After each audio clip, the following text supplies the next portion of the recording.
اب کچھ خبریں انٹرٹینمنٹ کی دنیا سے۔ مشہور اسٹار وارز سیریز اینڈورڈ میں اپنے کردار سے شہرت پانے والی آئرش اداکارہ ڈینیس کوف نے برطانیہ میں مارچ فار غزہ میں شرکت کے بعد ساتھی فنکاروں اور دیگر عوامی شخصیات سے فلسطینیوں کے حق میں آواز بلند کرنے کی اپیل کی ہے۔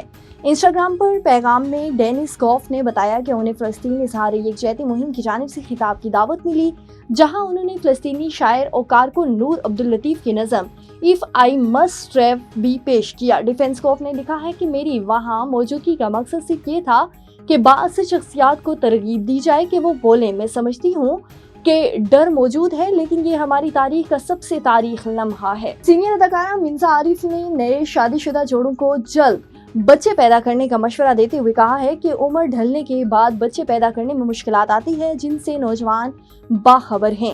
اداکارہ نے حال ہی میں نجی ٹی وی کے مارننگ شو میں شرکت کی، جہاں انہوں نے خواتین میں ہونے والی طبی پیچیدگیوں، مسائل اور شادی شدہ جوڑوں کے رویوں پر بھی بات چیت کی۔ اداکارہ منزا عارف کا کہنا تھا کہ ان کی دادی اور والدہ کا تعلق اس زمانے سے تھا جب ہر کسی کو خالص غذا دستیاب ہوتی تھی۔